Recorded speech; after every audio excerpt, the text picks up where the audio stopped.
Work it, make it, do it, makes us harder, better, faster, stronger. That don't kill me, can only make me stronger.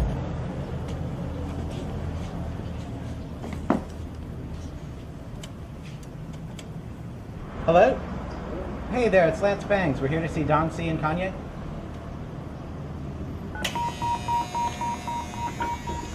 Oh, here, it's over here.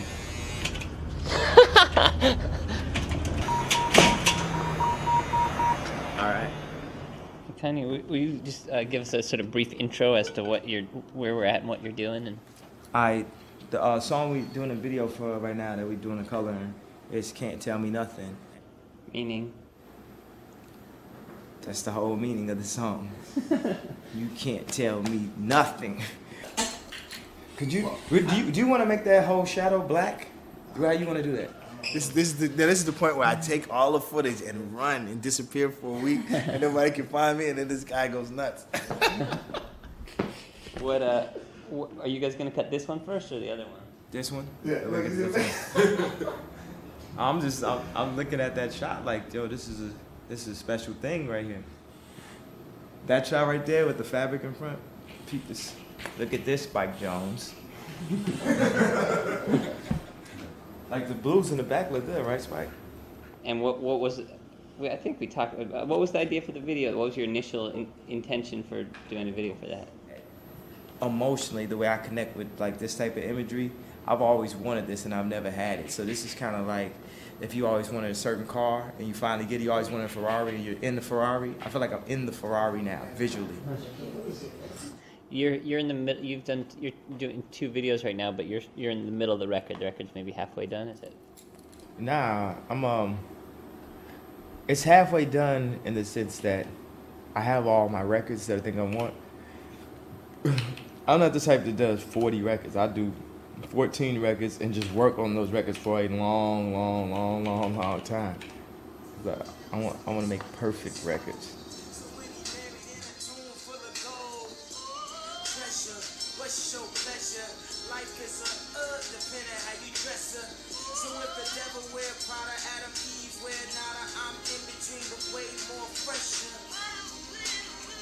Yeah. I said, if the devil wear Prada, Adam, Eve wear nada. I'm in between, but way more fresher. So, like, what are some of the lyrics in the past that have gotten scrutinized? I know the government administers AIDS. I always get questioned about that line. So now when I write, even when I'm writing like funny lyrics and kind of jokes, I got to think like, damn, I might have to talk about this whole line for a while. It's never like, oh, it's just a line for me. I know that every word I say, like some of the music, kids, adults, they're going to listen to it hundreds and hundreds of times and it's going to seep into their self-conscious, like what I'm saying. So I keep that in mind while I'm in the studio. And are your expectations on yourself any different on your first record than on your third record? I always think I'm going to do way better than I really do. Like,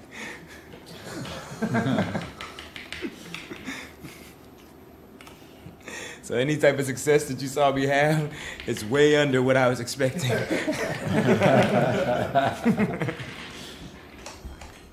People would be feeling like I'm cocky because of the shit that I say. Yeah. If you could imagine the shit that I think. Why, it's more cocky?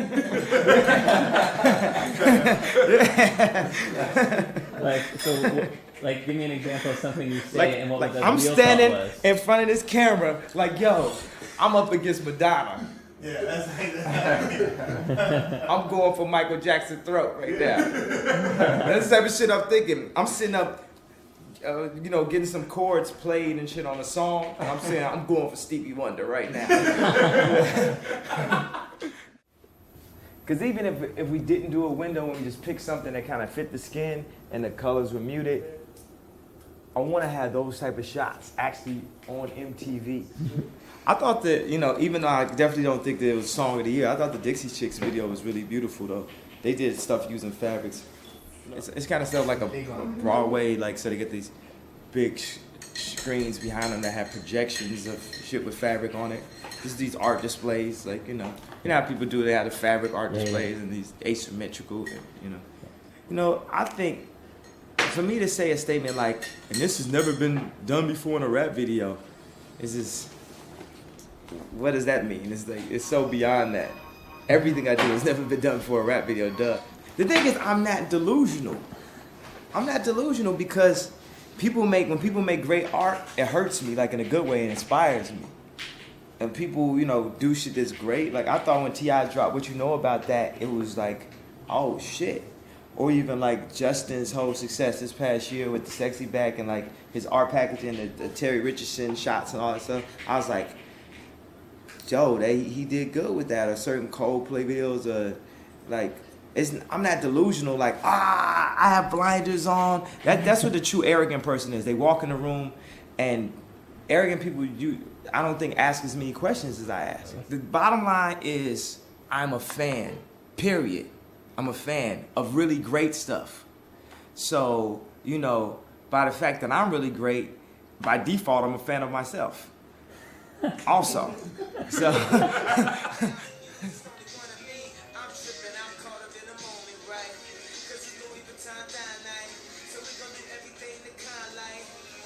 Anything for a Klondike, and I'll do anything for a blind dyke, and she'll do anything for the limelight, and we'll do anything when the time's right.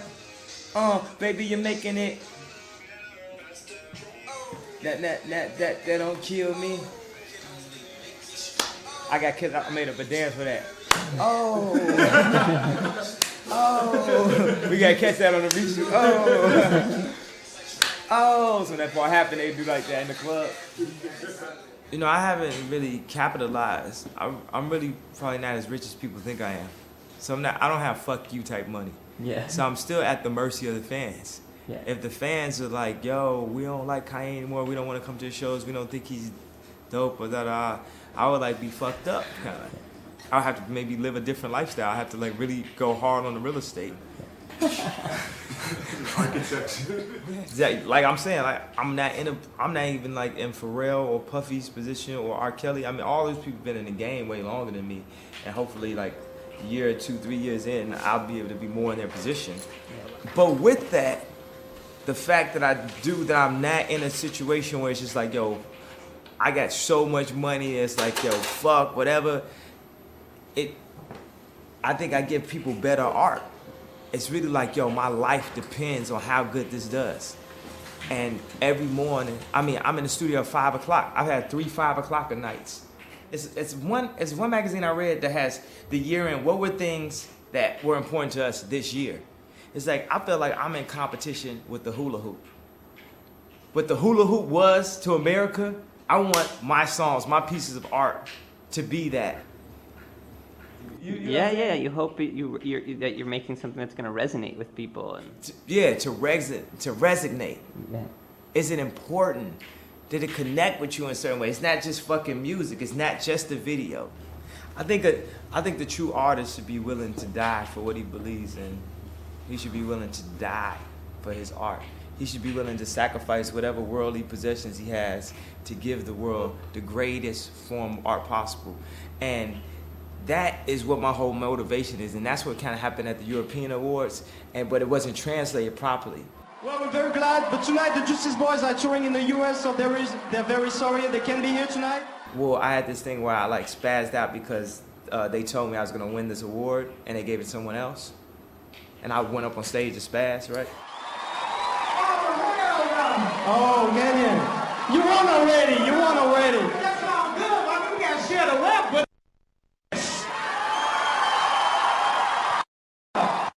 this video cost $1 million, fam. But I said I paid $1 million for this, but everyone read that as, well, you're a fucking millionaire. You know, you're just like, oh, I paid $1 million for this. And what I'm saying is, no, seriously, at that time I might have had $2 million in my account or something like that. Okay, take it if it was a person, you know, that had, you know, $10,000 in their account, and you invest $5,000 into something. That's giving up half of what you got. You know what I'm saying? Yeah. It's just saying that level of commitment to say, I want to deliver to y'all the best product possible. And I know it's like, what I'm saying is still like, it's going to come off in a way that people are still thinking like, you're still talking about millions of dollars. Fuck you, Kanye. You know? This shot, you definitely should do heavy correction for when it's in the smoke, because by the time it gets to this, we might not even have that in the video. Okay. I don't think that'll be a frame of the video. I'm trying to compete with the best videos you've ever seen in your life. I want to go up against some of the shit you did. Like, I want to go against some of his shit, like older shit. Like, give me some more and put your hands in my eyes can see. I want people to see my shit and be like, ah. Luckily, I had like I don't know about you, but I had like this woman just from out of nowhere plucked me and just sat me down one day and just started showing me all the Gondry shit and all the Mondino shit and just Jean Paul Goude like in the beginning and was like, yo, this is who I think you are. And what did the stuff look like to you? How do you? It was all commercials and videos, but it was like all abstract, all imagery based, color based, photography based. And she just thought, she just really was the first person to put that idea in my head. Like, you have this kind of talent, this level of talent. Oh yeah, that's like your whole shit, your Murakami shit. Yeah, one of the main things that I said is, on this video, I want to go black. I want to have shots where if you pause it, it looks wrong. Like, why did they do that?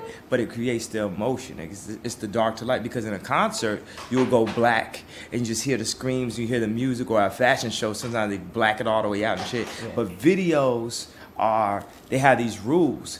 My thing is to break all rules of video, but follow all rules of emotion. I wouldn't want to use any black shots. For me, I just wouldn't do it. But it's him, so he'll do it. And as a filmmaker, have you ever struggled to work with somebody who had so many opinions creatively? Do you embrace it, or is it ever frustrating or how do you? No, it's the opposite. Everybody works different with me. All of the different artists that I work with all these years, everybody's different. So with him, I'm hands off. But I do the math upstairs, so I kind of fill in the blanks for him. I know I don't know. If I thought I did, then I would put out some bullshit. The fact that I know that I'm not on that level right now gives me the area to learn. It's like being a child. You know what I'm saying? Yeah. Because I'm always looking. I'm always searching for new shit, and always looking for art. Like art and anything, everything is art, everything is design. So as you make more, you always see something else. And I think at the point when you're satisfied is, you're dead. You should never be completely satisfied. You should always feel like you could do something greater than that. Because some of the stuff that I'm trying to express to you, I haven't figured out how to word it yet. Yeah. And so I guess, I don't know, you chop it up. And I love the Warhol book because he says these statements that in hindsight were like completely ludicrous, right? But I love the fact that he sticks them. He says, yo, I'm a director now. That whole art thing was just, that was a phase in my life or something like that. But for him, that's what it was. And for other people, it was like the greatest shit ever, Yeah. But none of this stuff we're looking at's on a crane, right? Did you even bring a crane? He had to have a crane. He had his puffy moment where he forced me with no grips, no union, anybody, nothing. I had to get a crane in the middle of the desert and operate it on a skeleton crew. My crew is also 8 people. When I work with Hype, he knows this. I go in and I take everything that ever connected with me emotionally about a video, and I bring it up to him in a conversation. So I'm pulling the best of Hype. True. Which ones? Which videos specifically? Man, shit. More Money, More Problems. Coming from Chicago, we used to see videos, right? And if you wanted to get in your fresh shit, you would dress like a video. Then I came to New York, and I saw mad people not really dress fresh, like how it looks in a video. And that's when I realized, people really only dressing like this for videos. But at that point, I'm fucked up. Now, I dress like it's a video every day for the rest of my life. I feel like this is gonna be a fucked up quote, but I feel like if a uncle touches the girl young and she becomes a stripper, it's like those videos touch my mind young, and now just I'm like I have to dress like I'm in a video every day for the rest of my life. I'm fucked up. I was touched as a child by the videos. It's Hype's fault and shit. Those fucking videos, man. That song with this video makes it like it's some other shit. I think that's an anthem for people. Wait till I get my money right, then you can't tell me nothing right. That's like you talking to your boss. It just all references that, like this struggle to be in a position where people can't say shit to you. That's what everybody wants. I want to be in a position where, man, I ain't gotta listen to anybody. But aren't you in that position? Or? Nah. Why? Because, like I told you, the fans are over me. I have to answer the public perception. Mm-hmm. So, like, if I wanted to do, like, have a book like Terry Richardson, where, like, you open it up and my dick is hanging out or some shit like that, that wouldn't be good for me, you know what I'm saying? Like, when I did my first video, like, the getting to Kanye world, like, when I was about to drop the album, I had, like, clips of porn in there, and it was a major conversation about taking that shit out. You know, and then what's funny, I had conversations with people afterwards that had no idea about that. And they said, oh, I went to your site and everything. I really like it, man. It's nice and clean and stuff. So people like that whole clean thing. And I was like, damn, maybe my managers were right. Because it's kind of like imaging, like, okay, we think you can make it through the door with this. And like me having that polo shirt on, it's like I walk right into middle America with that polo shirt on. People want to live vicariously through you. Don't nobody want, like, the thing is when I drive around my SLR, that be making people's day. Yeah. Like, yo, I see Kanye SLR. Yes! Yes! Like, if they see me in a Honda, they'll be upset. That would disappoint them. Black people, we never do dirty gym shoes. That's like don't. I'm gonna give you the theory of the reason why. The gym shoes, you know, I learned from this girl in study hall back in sophomore year, high school, why we keep our gym shoes so clean. She said the first thing I look at is a dude's shoes because it lets me know they got a job, they got clean gym shoes. Because that's the biggest thing, you try to keep your gym shoes up. You can keep Air Force Ones and keep them clean. You obviously had to be getting a check or some type of money. We could never do that. Like, he could never wear those shoes with holes in them and forget about it. White people and black people have different advantages. Like, a white guy their jeans could be tighter and it's cool and shit. But a white guy can't wear a chain because it's like all super Guido. And then, I don't know, like, if that's wrong for me to say, but I just love using that word just right now. So, like, Guido. I think it's wrong for a black person to say Guido. Yeah, probably. So, Guido. So, what are the other advantages, disadvantages? Our biggest advantage is that we wear gold jewelry really well. Like, black people could put jewelry on. It's just like the whole king is a queen thing. We're supposed to have jewelry. Like, we ain't even supposed to downplay shit like that. Like, white people are really supposed to downplay shit, and black people are supposed to upplay shit. White people look funny with rims, or a black person looks appropriate with rims. Like, a white person might look funny with a red leather coat on. That's bad appropriate for a black dude to have a red leather coat on. Like I bought this chain in installments. I paid for this in installments as it was being made.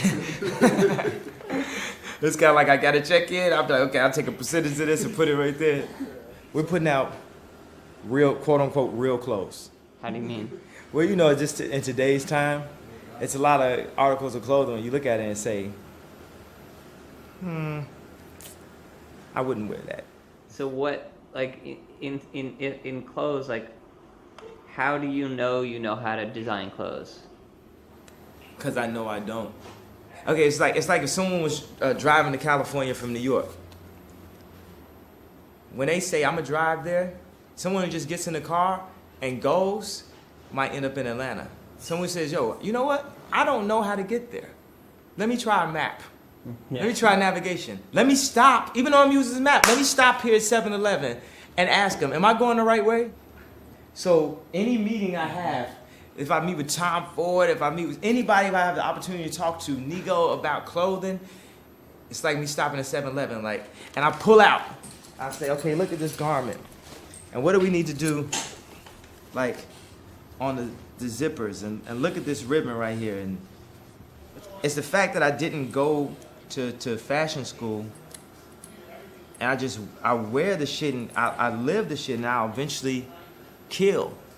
It's like I'm gonna fucking kill at this stuff. Yeah. A lot of artists I went to school with, when I went to art school, they didn't really have it, but they learned everything textbook. But those don't end up being the greats a lot of times, you know. Yeah, it's true. Yeah. I feel like I'm in a relationship with the fans. I feel like I'm in their family. So when I fuck up, everybody knows about it and shit. And a lot of times, some of the information is incorrect because the media changes shit. And I think I owe them something. They've invested something in me, and they allow me in their house when they play my music. I'm a part of their lives and shit. So, you know, I have all this like, definite like these social things and political things that happen with me, but that just comes out of me. It's not like something I focus on. Like, I'm not into politics. I don't know who all is in the White House. I couldn't tell you like anything. I could never go on Bill Maher. But I'm into art. Like, what are the things that you've been outspoken about? Like, obviously, there's the Katrina thing, or you know, there's these things that get a lot of attention. But would you do it differently? I would never do anything differently. You know, you just learn from it. Because at that point in time, that's what happened. You know, I can't hop in a time machine. Yeah. But I can learn from stuff and say, let me approach this way the next time. I'm not into it. It's not like, oh, I'm planning to speak up on this right now. Or I'm planning to spaz out, blah, blah, blah. It's just in my what's the word I'm looking for? Just conforming to the whole just sit down in your seat theory and read the teleprompter theory is just, that type of shit happens. But Kanye, because from the outside, from my point of view, one of the things I admire about you is that you seem like you say whatever's on your mind and you're outspoken and. I think it's just not very smart of me. What? It's just not very smart of me. It's not the smartest thing to do. It's just the emotional thing to do. Yeah. A lot of times, keeping it real isn't the smartest thing. Like, I think I could be a way better businessman, but I'm too much of an artist. I'm too emotional. They did this survey with like all these execs, and they said who are going to be the most successful artists within the next 10 years.